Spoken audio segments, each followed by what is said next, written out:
Hi, welcome to this session whereby we're going to be talking about the gap analysis questions for ISO 9001 whilst working with MS Frog. And the first thing that I wanted to explain was the first screen that you're going to see as soon as you log into the system. Okay, so these are the steps that you're going to go through when doing an implementation. Okay, so there's the introductory training, the gap analysis, quality manual, processes, support system, internal audit, management review, and certification, which, as you might recall, they are the same exact steps that I was talking about during the implementation training of ISO 9001 for your organization. And if you click on that particular button, okay, we're going to see an expanded view for each one of these. Okay, so for the quality manual, for example, there's going to be a set of screens, and all of this information will invariably go within the quality manual. The introductory training, I don't need to explain that part because clearly you are doing it right now. But what I wanted to explain into as much detail as possible relates to these questions. And rather, before jumping straight into the questions, I wanted to explain just a little bit about the project brief. And what is the aim of this gap analysis in the first place? So what we're doing over here is that you are uploading information onto this software, onto MS Frog, for me to be able to get all the information that I need to be able to truly understand what your company is all about and what your management system is all about, so that we can create a management system that is tailored according to your exacting needs. And therefore, going back to this particular screen, okay, the first question that I'm asking for is to give me any existing documents. Okay, so you might have an employment contract, you might have some type of flow charts for any of your processes, you might have, I don't know, a maintenance plan, which might be done on paper, okay, or which might be done on an Excel sheet or on a software. In any case, you can use this file upload link to upload either a screenshot or a link, or you can upload a photo if it's done in a handwritten format. Okay, I don't mind which method do you use to give me access to what type of documents you have right now, but the more documents that you share with me during the gap analysis stage, the less documents will I tell you to do during the implementation, because invariably the documents that you are using right now will also be part of the implementation process for ISO 9001. So the more documents you will give me, I will say, okay, so this document can be used to meet that particular requirement and that particular requirement, and this document isn't part of ISO 9001, for example, and this document isn't available within all the documents that the client gave me, and therefore I will need to add a new document over here. So the more documents you share with me, the better understanding will I have of your management system, which will in turn result in me creating a management system using as much documentation from what you have right now as follows, as makes sense, which would mean that I wouldn't need to increase any type of documentation for your organization. And let's keep the idea of creating a lean management system, a non-bureaucratic management system that will actually help you to improve how you run your business, rather than to add any extra layers of bureaucracy that aren't needed by anyone in the first place. So in the first part, you're going to upload any existing documents that you might have. If you have any audits done by either clients, suppliers, certification bodies, or government agencies, or any other entity, please update the findings over here, which will help us to start understanding into more detail about what you do as a company. And feel free to attach the reports over here. If no one has ever done any external audits to your organization, that is not a problem. You can just skip that part. And finally, why does the client want to get ISO certified? Here, I would appreciate if you can explain a little bit the reasoning behind you going for ISO certification, which will help me build a management system that needs those exacting needs for your ISO certification. And without much further ado, therefore, I wanted to go to jump straight in to the questions for the gap analysis, which will basically serve, excuse me, as a method for me to understand what you do exactly as a company, as I said earlier, to be able to meet the requirements of this management system. So we're going to start off with a set of, basic questions like, do you have an exact deadline by when you need your ISO certification? Do you already have a certification body in mind, or do you want us to recommend one? You can just write your answer over there. Something that I wanted to point out too is that the rating of the current state might not be relevant to all questions. So if you have an exact deadline, it doesn't really deserve a sticker or a rating, and especially if you have a certification body or not. So in such a case, feel free to skip, or if it doesn't let you mark as complete, you just give it a random rating of 3, okay? And we won't use this information. I'm mostly interested in how you're answering the questions rather than on the rating of the current state, which is almost irrelevant. In the second section, which is the company, we're seeing at the company name, the company website, which products and services do you sell as a company that you'd like to include in your ISO certification. As I've mentioned in my foundations video for ISO 9001, here basically I will use this information to create the scope of certification for your organization.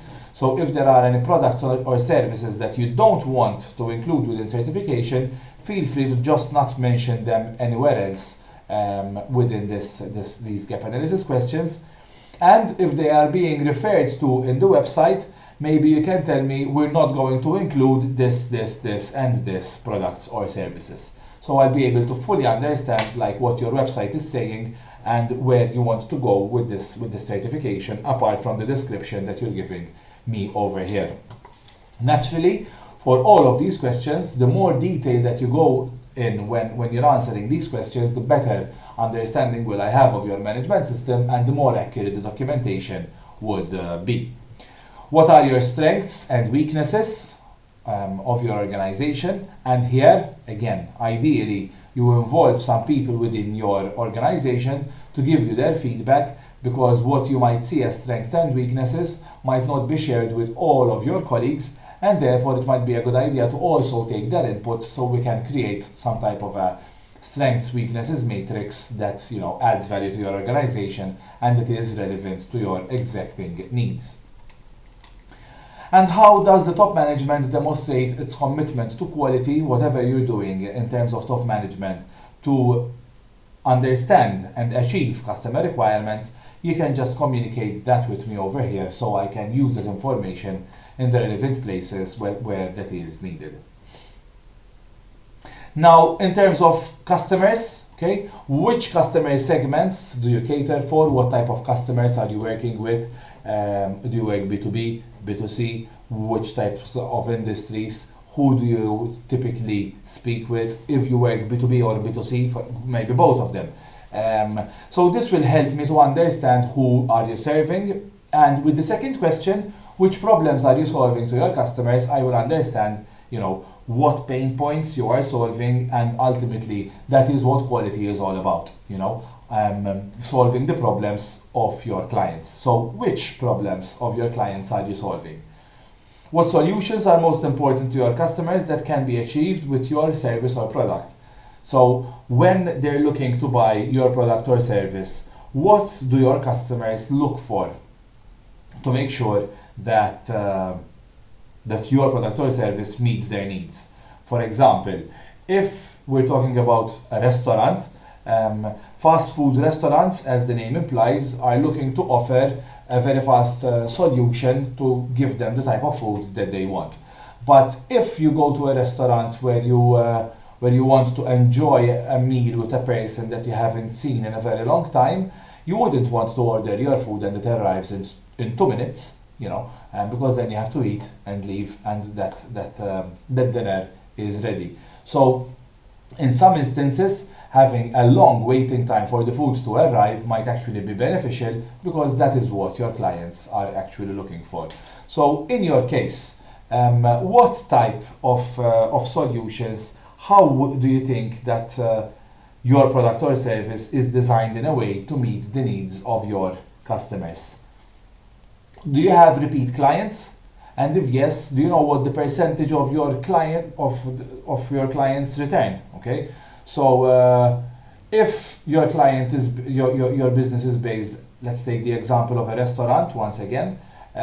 You wouldn't even know the names of the people who visit your restaurant. Okay, so that is one thing. But then there are other restaurants, thinking about it, who implement some type of card and repeat system where they might punch your card or do something to make sure that you've visited multiple times, and on the 10th time you'll get a free meal or something on those lines. So I wouldn't be so quick to say that restaurants wouldn't have this type of understanding, but I also want to bring to light other businesses. For example, if you're a consulting firm, if you're an accounting firm, how many of your clients are choosing to stay 1 year over the next? Or if you're an insurance broker, how many of your clients are choosing to stay from 1 year to the next? Or if you're a software development company, how many of your clients choose to keep the maintenance with you? Okay, so different types of companies would have different considerations. And here what we're interested to understand is if, first of all, you have repeat clients, if you know with the percentages of how many clients are actually repeat clients. And I also wanted to understand whether you buy and resell products. Okay, so if you're, for example, a wholesaler, you're buying keyboards and you're reselling keyboards, that is one type of business. Or you might be buying software and reselling software, okay? Or you might be a systems integration specialist, for example, and there might be different software, and depending on the needs of the client, you're going to recommend a particular software, okay? So in such a case, you are buying and reselling products, okay, to meet the needs of your customers. So over here, you need to describe that in a bit of more detail. And do your customers all get the relatively same type of product? Okay, so what level of customization is there in the product or service that you're offering? Can they change drastically the product from one person to the next? Again, the example of a restaurant. Ultimately, there is a menu, and you can pick and choose which type of ingredients maybe you would want. Okay, so if that is the case, that is one thing. But if you're designing or building tailor-made software, then the needs of your clients might be wildly different. Okay, and therefore, even though ultimately all of your clients are getting a software, how that software is built will be drastically different from one person to the next. Okay, so over there, I'd like you to elaborate a little bit on that. And again, the more information you provide, the better it will be for me to understand what you're actually doing to create a management system that is more relevant to you. Do you actively try to get feedback from your customers? Okay, so do you have some type of customer satisfaction system in place? Maybe you send them a survey, maybe you ask them to fill in a form.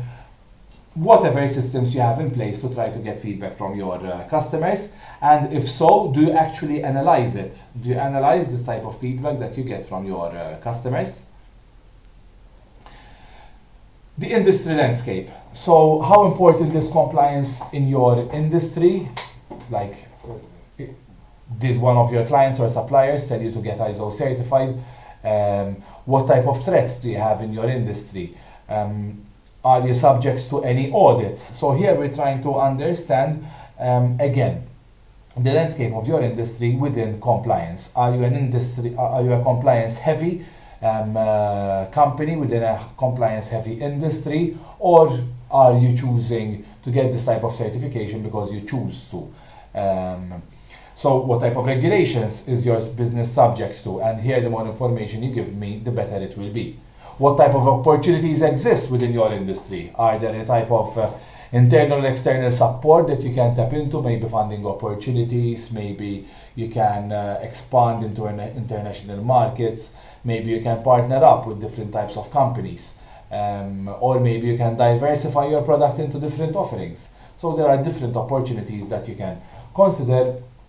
And who is responsible for quality within the organization? It might be someone within management or not. Okay, so here just explain what are you doing in terms of quality and who is responsible in terms of quality to make sure that the client is always happy with your product or service. In terms of the suppliers, so what suppliers do you use and what key resources are you acquiring from these suppliers? As I mentioned in the introductory training, here we are talking about suppliers of key products or services. So again, just to give the same example, let's give a different example actually. Let's go back to the example of a restaurant. A restaurant doesn't need to tell us where they are buying their chairs from, or their tables from, because even though they are important in terms of the overall restaurant, they are not sold directly as they are. But we are very interested in how they're buying their ingredients to prepare their food. Okay, so in terms of a professional service company, I gave the example of a consulting firm. I'm not interested in how we're buying stationery, but if I'm subcontracting part of what I do, I'm very interested in how we're purchasing that particular process. So in the first question, all you have to do is to answer what types of suppliers do you use and what key resources are you acquiring from these suppliers. The second question, I'm asking you if you outsource any parts of your work, if you work as freelancers. For example, you might be a contractor and you might outsource different types of activities to other people. Or you might be a cleaning company, and sometimes if you don't have the bandwidth to meet all the requirements of your customers, then you might subcontract the activity of cleaning, which is core to what you do. If you use any software in your day-to-day operation, which is naturally another type of supplier, but which will also give me an insight into your operational processes. What type of quality checks do you do on your suppliers during onboarding is a very important question for me to understand. Again, from a compliance point of view, this might change from one company to the next, but if you tell me, listen, we don't do anything when we're onboarding our suppliers, that is another aspect that I can work with. Again, the most important is that you are honest in what you're doing right now and that you give me as much information as possible. And speaking of honesty, I'm not saying that typically clients lie, but sometimes clients tell me what they would like to be doing. And even though that is interesting for me as well, it's very important to be explicitly clear that when you're saying something that you'd like to start doing. So if there are things that you're doing right now or that you did in the past, they are your current management system. Okay, if you're still doing the things that you were doing in the past. But if you're telling me what you plan to be doing in the future, I can't say that you're doing that right now. We shouldn't create processes of what you're going to be doing, because what you're going to be doing is not what you're doing right now. So let's start by mapping out what you're doing right now, and then I will guide you whether we need to change a particular process to meet the requirements of the standard right now for you to get certified. Okay? So right now, I strongly suggest that you focus on getting certified just the way you are, make an action plan for improvement, and if there are things that needs to be improved, we can, for example, add a new task and add that particular task over there to remember that something has to be done. Okay? So we spoke about the software, we spoke about the quality checks, and do you have a list that includes all the suppliers that are critical within your organization? If you tell me, listen, I can extract this from my accounting platform, etc. Excellent. Can you filter it out by the key suppliers that we are speaking about? Excellent. If so, you can tell me, yes, I can have a list of key suppliers for my organization in a very easy way. And that's a perfect way in which you're answering that particular question. What criteria and processes do you use to evaluate, select, and monitor the performance of your external providers? External providers is another way for suppliers to make sure they meet ISO 9001 standards. If you do not do any of these things, no problem, you just can let me know about that. So for your key suppliers, as we've mentioned earlier, Strictly speaking, when mapping out the processes for purchasing, we only need to consider the purchasing of products or services that we're going to resell in the same way / modified form, okay? Key suppliers. This means that you only need to consider your most critical purchases. Sorry about that, I don't think it fit. Here you don't need to do anything and you just can write not applicable because there is no specific question that is being asked. What triggers the purchasing process to start? Do you buy on order only? Like, do you buy, a client tells you I need that and you buy it for them, or do you buy to stock? Okay. If you stock, do you have an inventory management system, or else mark is not applicable? How do you determine the exact requirements for what you need to purchase? For example, if you're buying an insurance policy on behalf of your client, you're going to tell me we buy the insurance policy on behalf of a client based on their exacting needs. If you tell me we're a restaurant and we're buying food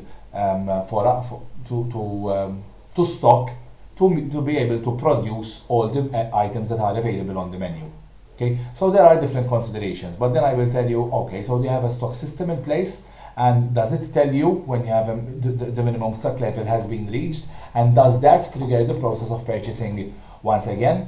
Okay, if you are a company manufacturing aluminium, are you buying the glass and placing them in your warehouse and then cutting them according to specifications, which is stocking, or are you purchasing directly on order from a client? Okay, so these are the types of information that I would need. How do you communicate your requirements with your suppliers? Do you issue a purchase order? Do you use their dedicated portal? Do you send an email with the requirements? How are you doing this right now? Once again, the more information that you give me, the better it will be. How is documented information relating to purchasing requirements and supplier communication maintained and controlled? Okay, so once you purchase something from your client, do you keep some type of track of what you've purchased? Okay, so when you receive it, are you able to compare what you've purchased to what you've received, for example? So what type of documentation do you maintain from purchasing from your suppliers?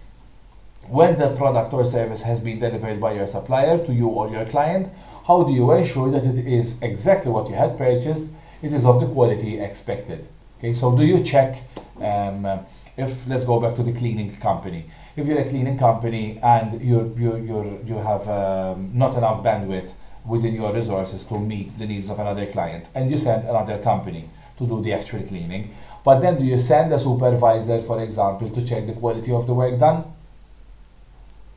So these are the types of questions that we're asking at this particular point. In the sales process, so the sales process is, first of all, how do you promote your product or service? And how do customers get in touch with you to acquire or purchase your product? To inquire, not acquire, or purchase your product.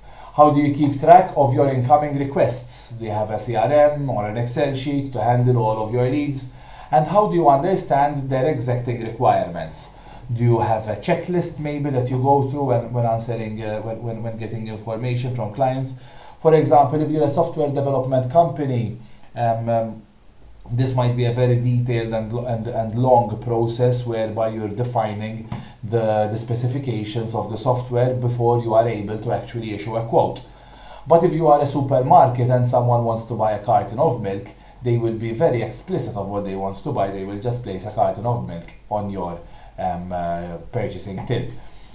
So there are different considerations that have to be given when you're trying to understand your exact requirements, the requirements of your client. So again, it's important for you to explain in as much detail as possible for me to understand exactly what you go through in that particular stage. And could there be a case when at sales stage you realize that you cannot meet the needs of your customers? For example, again, we're a cleaning company or a software development company. A customer comes to us telling us we need this, this and this, and you tell them, listen, right now we don't have the bandwidth to be able to meet those needs. Or we'll be able to do it, but it will be delivered in 3 months' time. Okay? Do you have this information to be able to do these checks and balances? Or maybe you tell a client, listen, that product is not in stock, and it will be available in a few months' time. Or maybe a client comes to you as a professional services firm, if you are a professional services firm, and they tell you we need this service, and you might tell them we don't have the competencies to do that particular service. Okay, so do you have the possibility of this happening? And then do you issue a formal quote to your customers? Do you have a template? How is it created? How is it sent to the customer, etc., etc.? And how do you get the confirmation from your clients? Do you ask them to sign an agreement? Is it a verbal agreement? What type of systems do you have in place to get confirmations from your clients? And whenever there is a change in client requirements, do you go back to update the documentation, like issuing another quote, sign another contract, etc.? Or do you just leave everything as it is at word of mouth and you proceed accordingly? So, and if you do make any changes, I would want to understand what changes you make, what brought about these changes, what was the reasoning behind making these changes. So then I can start getting under the skin of how you're thinking as an organization. Okay. The processes in terms of the operations. So again, these are very vague in terms of the organization. So apart from the activities you have mentioned in sales, purchasing, what other activities do you do? Okay, so these might be, if you're an aluminium company, it might be manufacturing, installation, customer service. If you're a restaurant, this might be cleaning.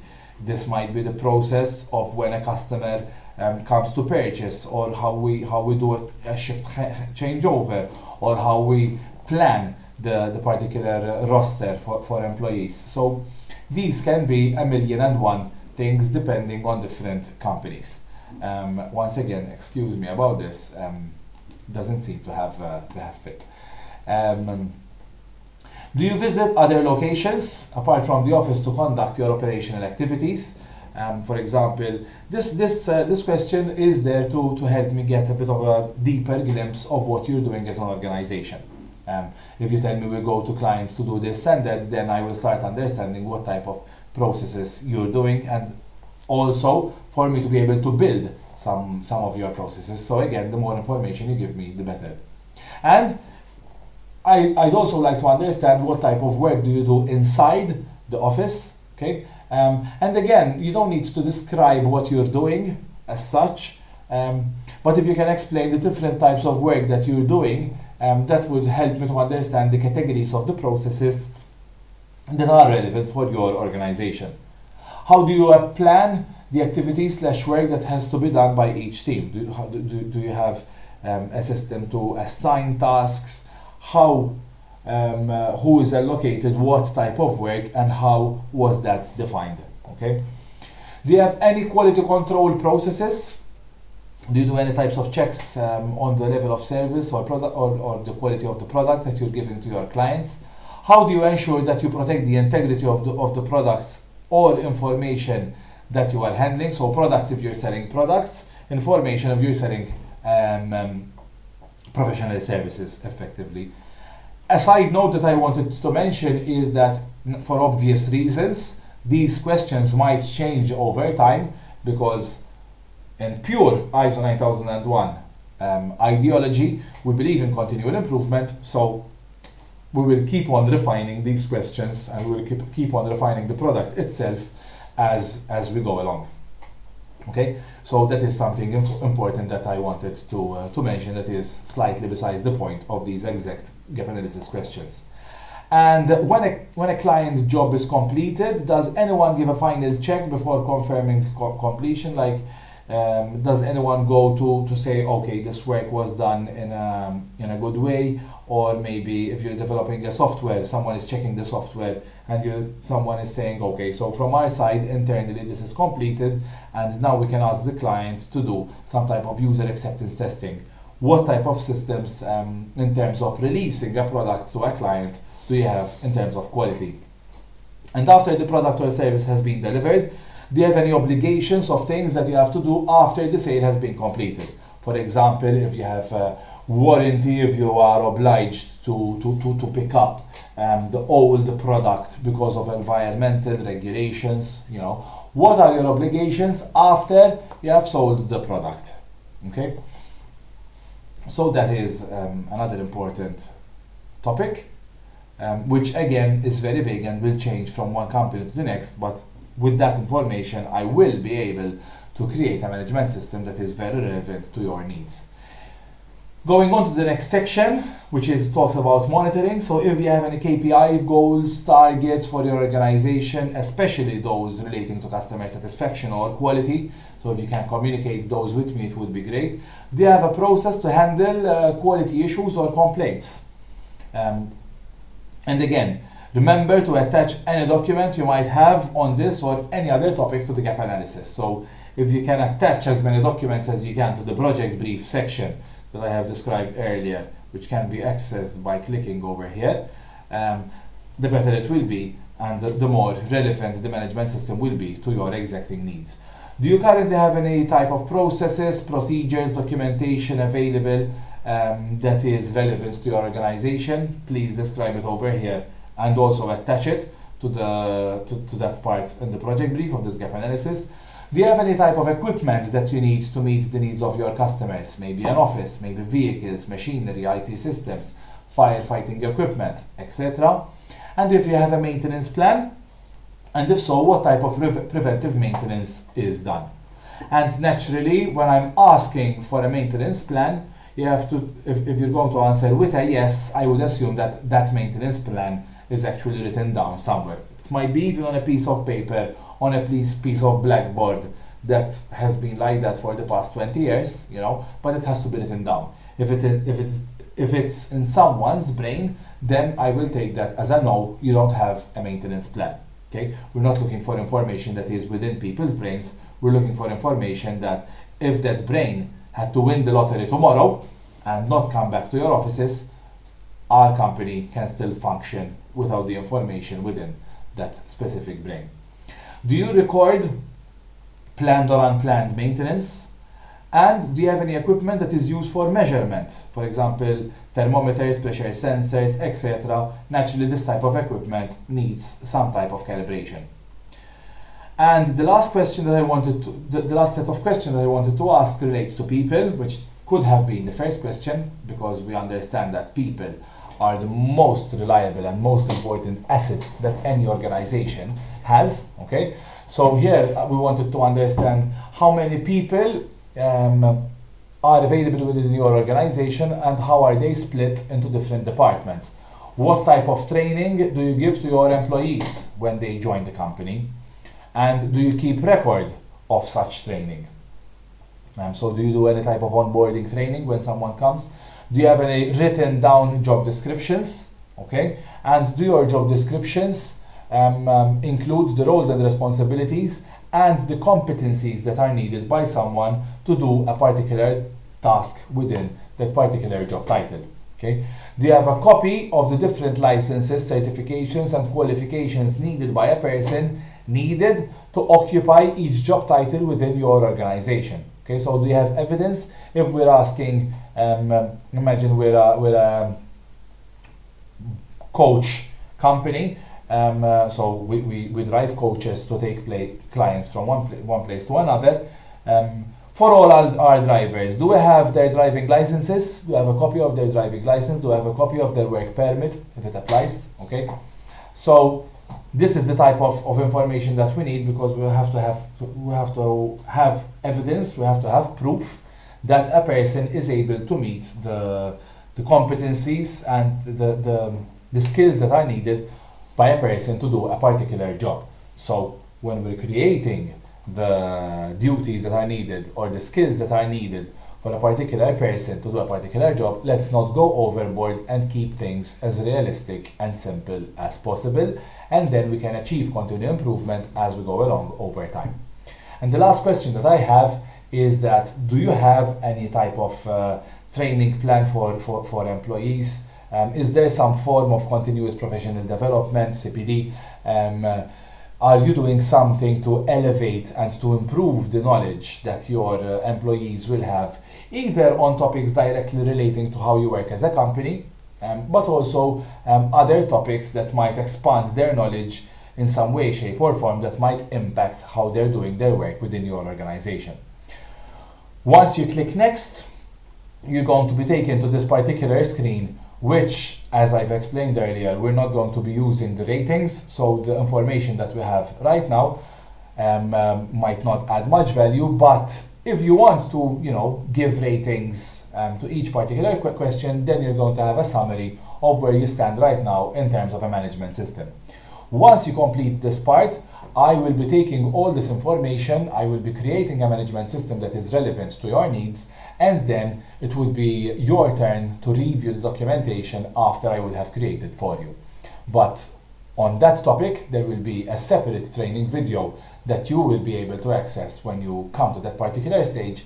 So for now, please focus on uploading as much documentation as you can of what you have right now in the project brief section of the gap analysis, and then answer the questions relating to the gap analysis in as much detail as possible for me to create a management system that is most suitable to the needs of your organization based on the information that you will have provided me. So far, that is all I have to explain in this particular video. If you have any questions, as always, please feel free to reach out to me. I'm always happy to help you succeed in this journey of ISO certification. Thank you so much, and I'm happy to be working with you. Thanks.